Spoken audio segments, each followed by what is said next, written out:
back to weight loss people, back to basics weight loss people. It's Julie.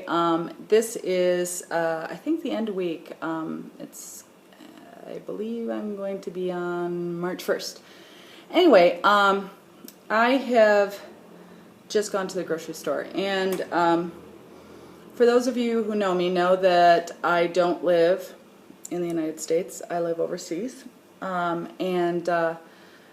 so a lot of the stuff that I have to make is, I can't get a lot of the stuff that you guys can readily get in the United States.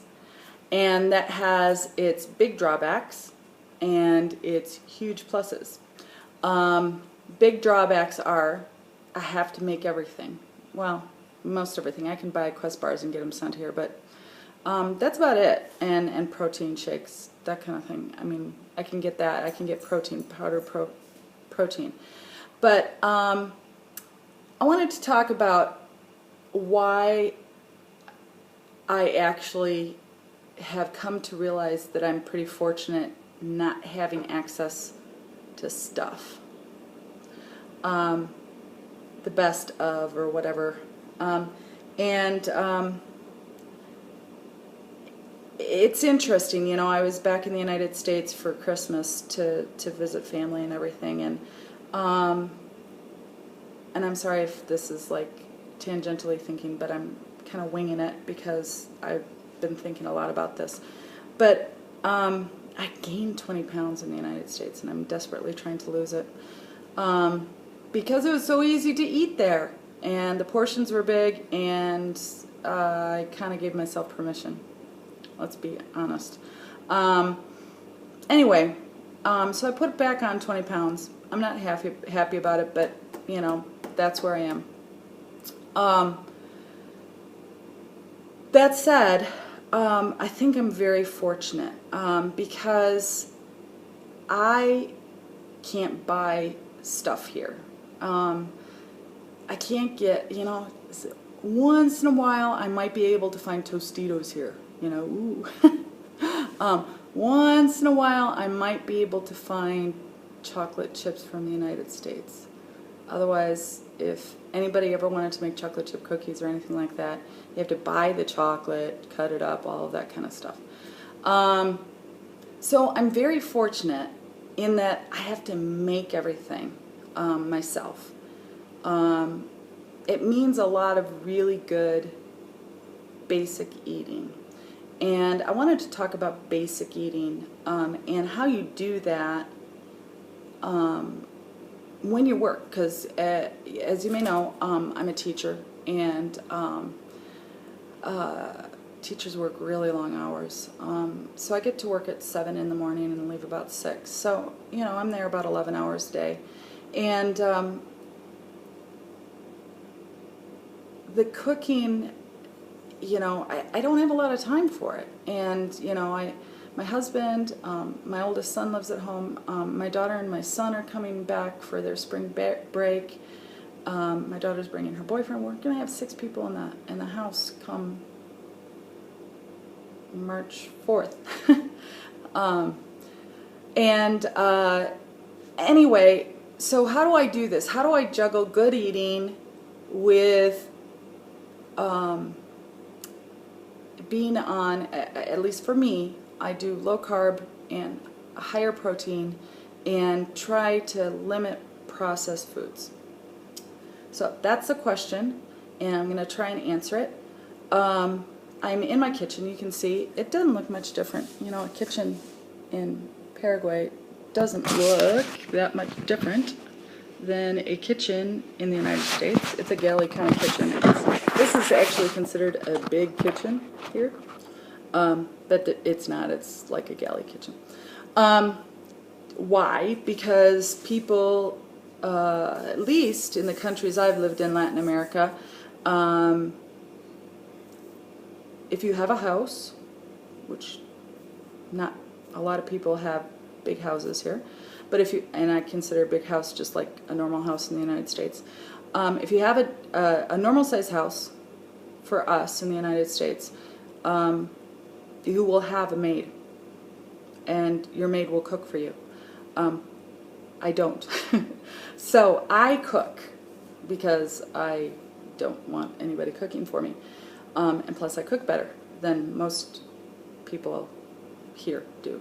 So how do I cook? I came across about 2-3 months ago this cook ahead, freeze your meals ahead, cook like 13-14 meals at one shot in 3 hours, and paleo-ish, low-carb-ish kind of meals. I cooked it I did it at the beginning. I did it in November, and then I was in the United States, and then I did it again at the beginning of February. So just so you know how much I spent on 13 meals, I mean, and this is dinners, not lunches, not breakfast, that kind of thing, but just 13 dinners.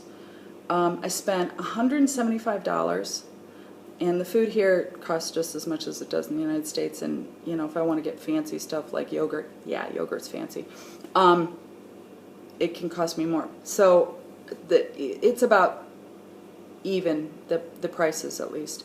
So I spent $175 on meat, vegetables, you know, what have you, like soy sauce, stuff like that. And I got 13 dinners out of it. Now, I only used those 13 dinners when I was working. So like on weekends, starting on Friday, Saturday, and Sunday nights, I did not use those dinners. What am I talking about, basically? I'm going to show you, let me run to my freezer. I'm going to show you what the end product looks like, and then I'm going to recommend this because it's a genius idea. And I know that some people are like, well, duh, this is what I do all my meals for the week. Okay, I'm not that kind of like genius kind of person. I'm not organized, but this saved me a boatload of money, and it was really tasty and really good. And I'm going to put the link for the website where I found these low-carb, paleo-type meals because, they were good. And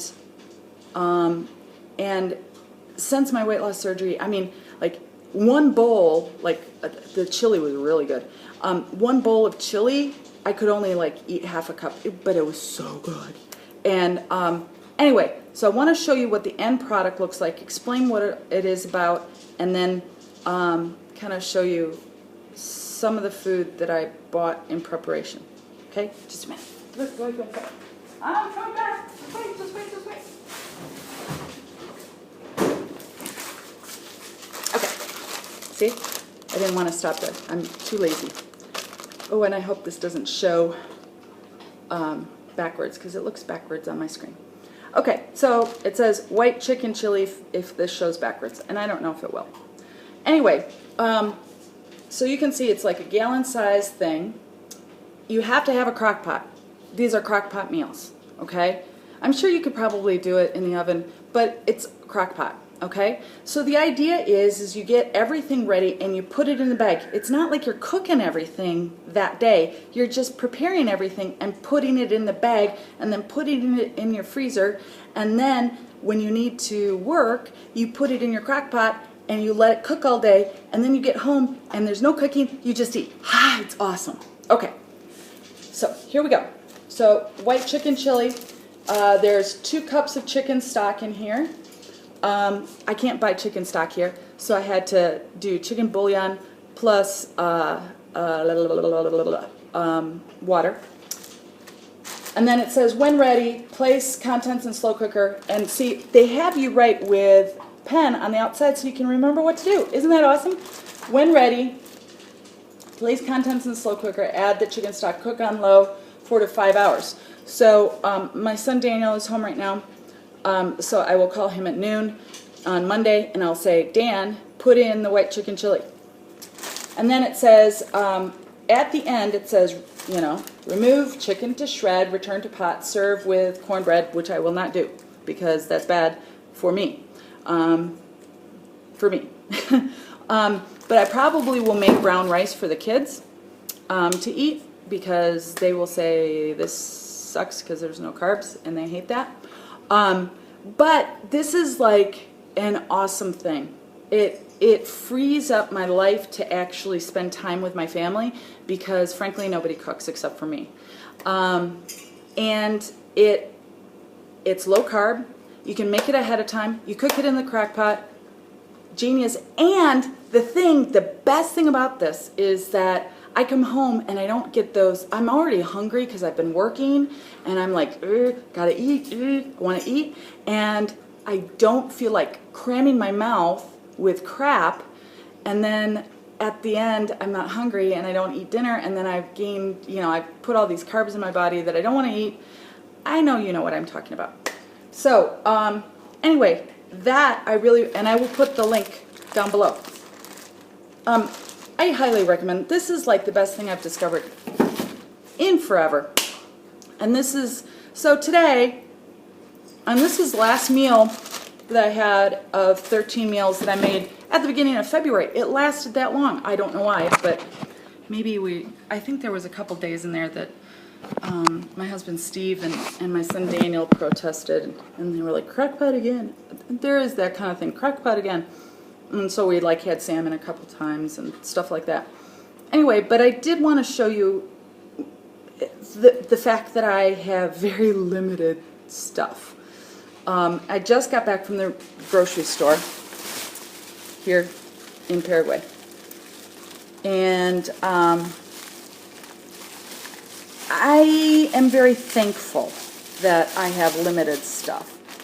All right, so this is like my Ziploc bags in preparation for the 3 hours of cooking I'm going to do.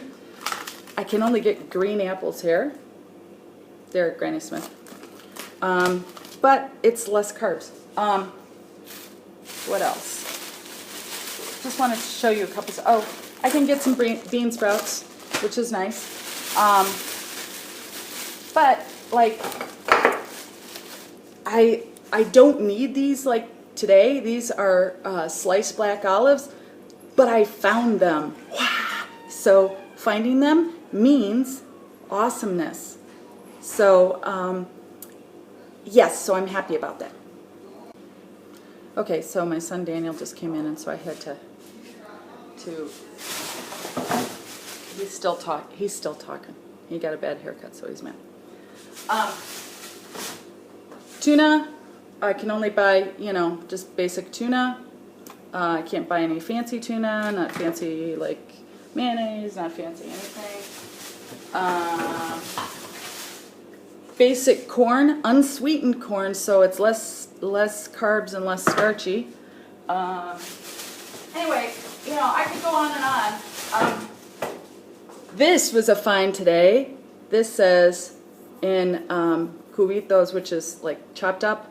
Hey, tomatoes never get chopped up in cans. So this was a cool find today. Anyway, I could go on and on about like what I can't get here. And so I'm limited to cooking kind of like maybe our grandmothers cooked. Some things are like awesome and amazing. I can't, but I can't find a lot of stuff. Like this is like the size of peanut butter I can find here, and it's from the United States. This is 25,000 guaranis. And I hate to tell you how much this little jar costs, but 25,000 is $5. So, yeah. But I love peanut butter. So, I mean, this is like a U.S. import, and it cost me $5 for that. So I go around and I have to buy what's locally available, and it's not a lot. And they don't have a lot of produce, and so it's basics like carrots and celery's not even like very good here. Cabbage, peppers, onions, just don't have a lot of stuff. So there's a downside to that, obviously, that there's just not a lot of wide variety. You'd think, oh, South America sounds so like unique and wonderful and amazing, but yet it depends what country you're talking about. And the country I live in, Paraguay, doesn't have a lot of variety, and they just don't. There's not a lot of demand for it here. They're big. This is the world's leading exporter of beef, and so they eat eat a lot of beef here. And so vegetables are like this part of their diet. Anyway, so I just wanted to talk a little bit about my cool discovery of the crock pot thing. I love this. I am so excited about it. I continue to be excited about it a month later, and I'm excited about to do it all over again today and tomorrow. I might break it up a little bit.